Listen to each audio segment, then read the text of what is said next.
Thank you so much and welcome to the Parental Empowerment Show, hashtag parenting children with disability. My name is Faith Blessing, and today we will be getting to educate and learn more about parental styles for our children and those around us.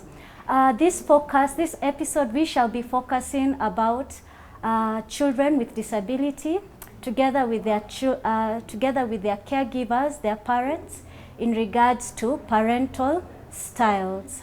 Today's guest will introduce herself. She's a therapist. She's a therapist who will be educating us more on parental styles in regards to our children at home and our environment. Thank you so much. Karibu. Thank you so much, Faith. I'm honored to be here today to talk about parenting styles. My name is Anne. I am a counseling psychologist as well as a trainer. I am affiliated to the Kenya Institute of Counseling and Business Studies, and I do one-on-one counseling and as well as training. And I'm honored to be here today to educate our viewers about parenting styles. Thank you so much. Many of us have heard about parenting styles, but not many have interacted to know more about persons with disability and how they can be able to be of support in regards to parenting. Yeah. So please educate us, help us to understand what is parenting style. Okay, thank you for that question. So anytime you hear parenting, of course what comes to mind is that there's a parent and there's a child. Yeah. So the question is, who is a parent and who is a child?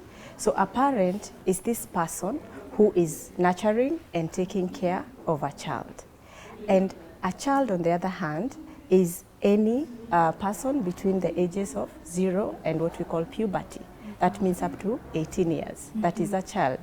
So today, as we talk about parenting styles, we are looking at the attitudes and the behavior that a parent wears or uses when they are raising this child. So what is it that they do? How do they respond to the needs of this child? How do they manage behavior? How do they discipline? So it's a set of issues around how this parent manages their child. That is what we call a parenting style. Okay. Yeah. So is this something our caregivers or parents are trained, or is it something is developed with time? Because, for example, when you have a parent who has a child who has acquired disability, is it any different from the way they were parenting, or is it any different from the parent without a child with disability? Okay.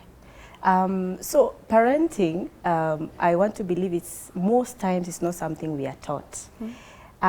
Most of us parent subconsciously from what we learned back then, what we call our family patterns. So when you were being raised as a child, there's what your parents used to do.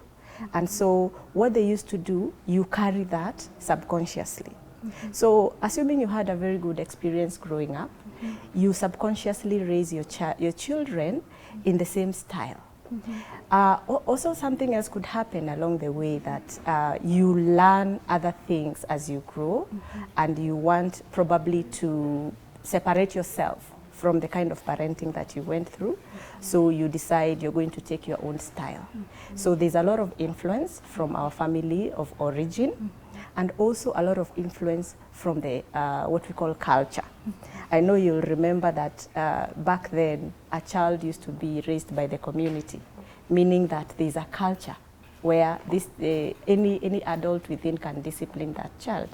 So all this influence the way a person parents. So it's not really something we would say we learn, but sometimes it is subconscious. Yeah. So for a parent now who has acquired a child with disability, Yes. where do they start in regards to now parenting? Okay. Okay. So maybe even before we get to this parent who has a child with disability, we need to ask ourselves, when we think about parenting, what are the ways that we parent? Because it may not be very different in terms of the end game or what we are trying to achieve as we parent.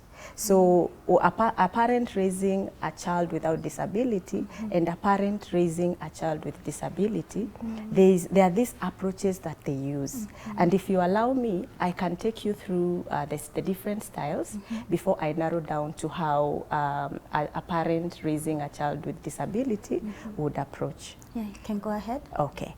So for the parenting styles, we have 4 major parenting styles, and a 5th one which I will briefly bring into the picture, which is a postmodern type of parenting.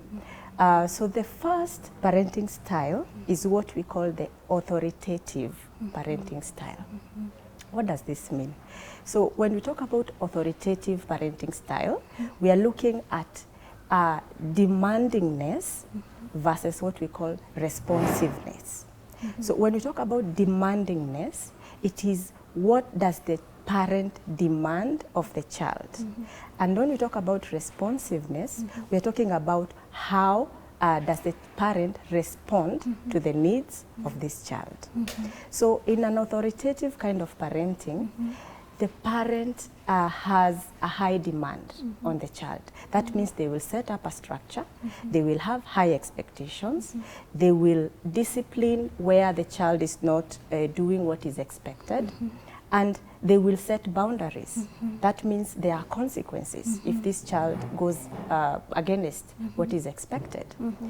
What is unique about this kind of style is that the parent at the same time is very responsive to the needs of this child.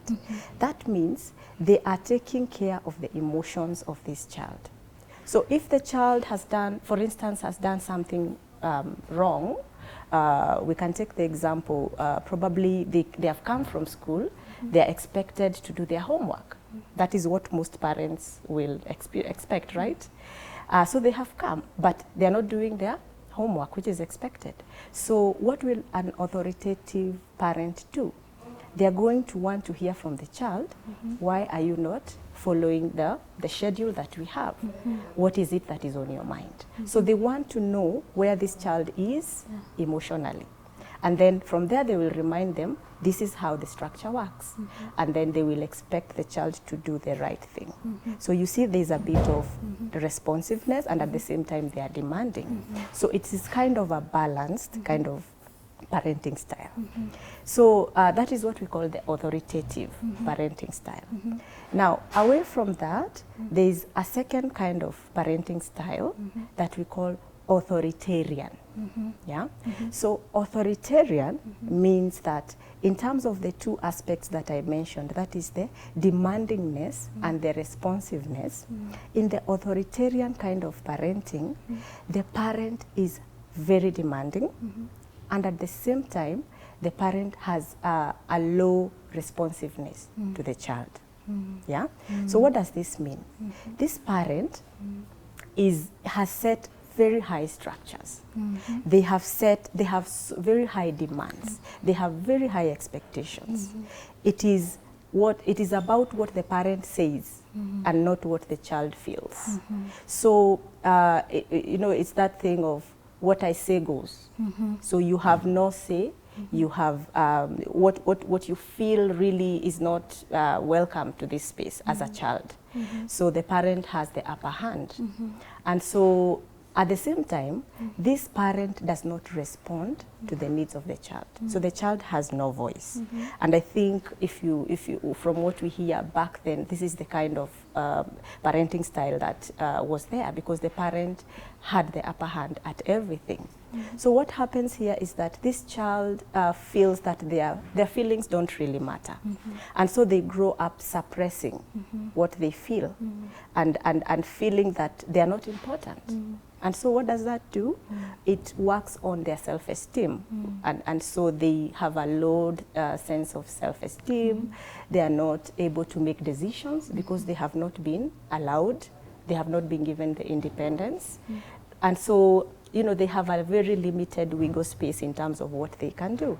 And this even reflects when they grow older, because they become aggressive. They have bottled up quite a lot in terms of their emotions.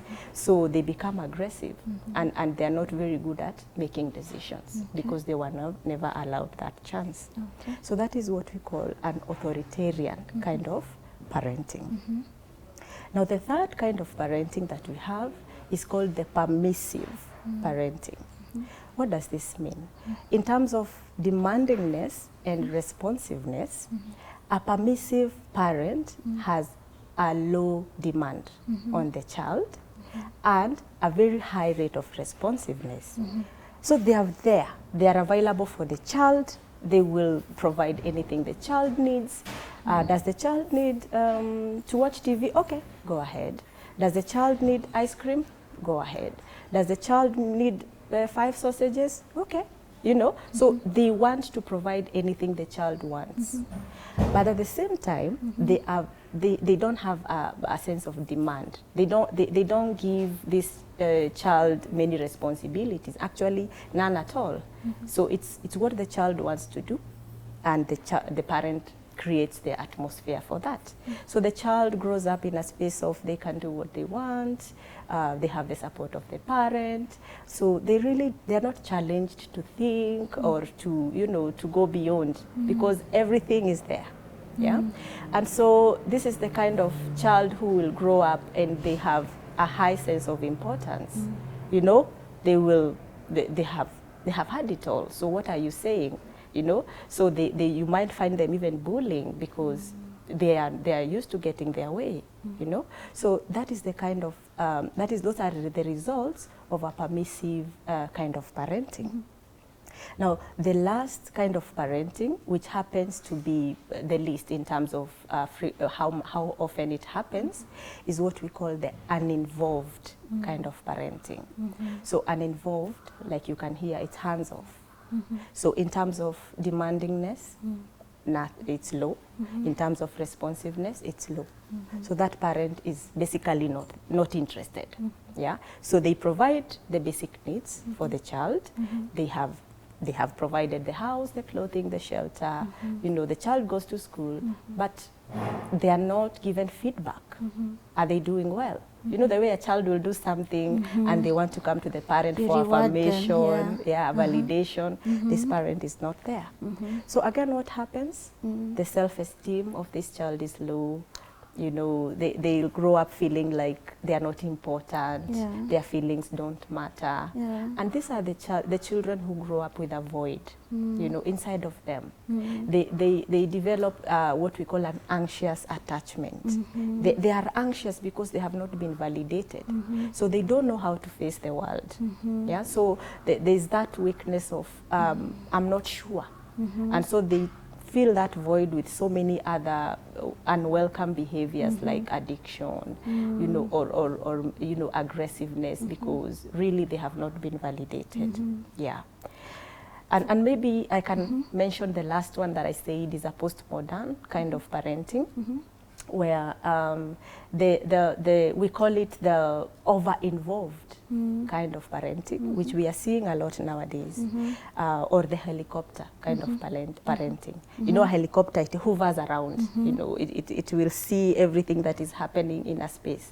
So this kind of parenting is where the parent is overly involved. They will want to know everything the child is doing. The child has no space to breathe. This is what the parent wants, and they are there, they support, they push. It's not about what the child wants. So this child again grows up, you know, without the capability to make their own decisions. Now, which is the best parental style from the ones that you have given us that are standard to parenting?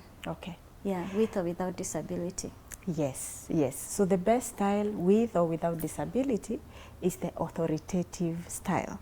Simply because here we said the parent has a high demandingness and at the same time a high responsiveness. So we normally say in that kind of state, the child is in a balanced kind of space, because yes, the demand is high, and at the same time the parent has a structure to respond to the needs of this child. So whether there's disability or not, every parent should aim to have an authoritative kind of parenting. Okay. Yeah. Would you like to add anything, just one point that you feel we have left out in regards to parental style that you feel would be of impact? Well, I would like to emphasize on the importance of connection. No matter what kind of parenting style you choose, the most fundamental thing that can happen between a child and a parent is connection. Okay. And every child wants to behave well as long as they feel connected to their parental figure. Okay. So with that connection, then that means that the parent will have less struggle with behavior because this child just wants to do the right thing. They feel that they have somebody who supports them through the connection. Okay. Yeah. Sawa sawa. Thank you so much. Yeah. Our guest today has been Anne. She's a social psychologist, and we are thankful for having you on the show. So we'll be back after the break. Don't go far.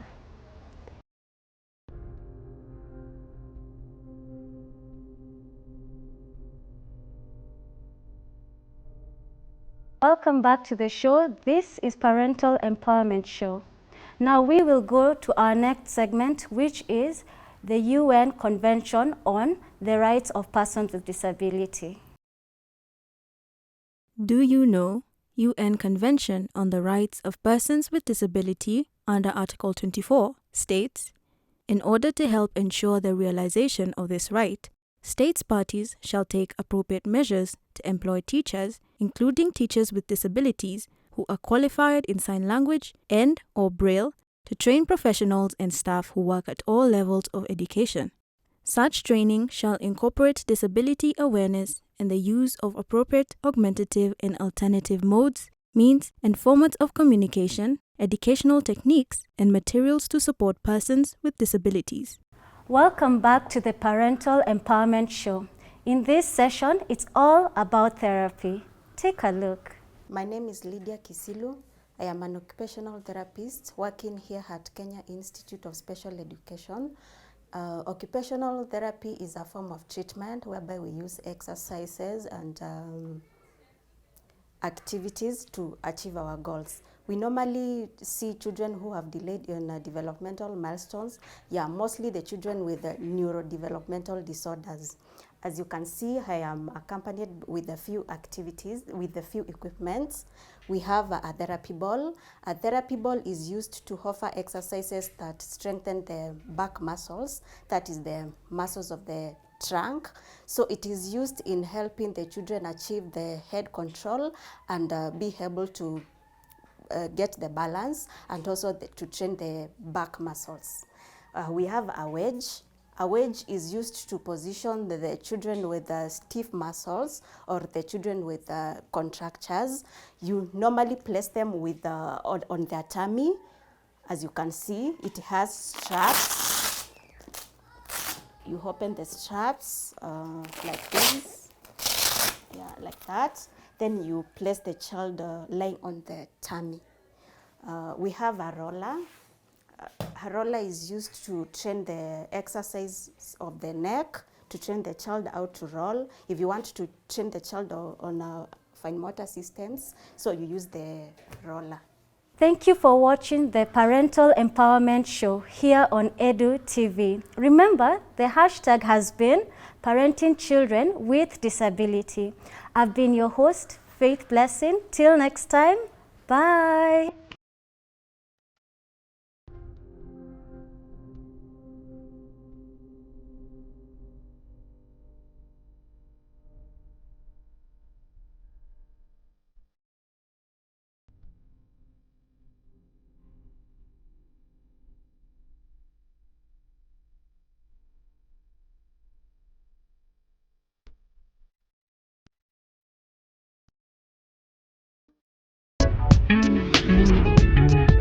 National Educator.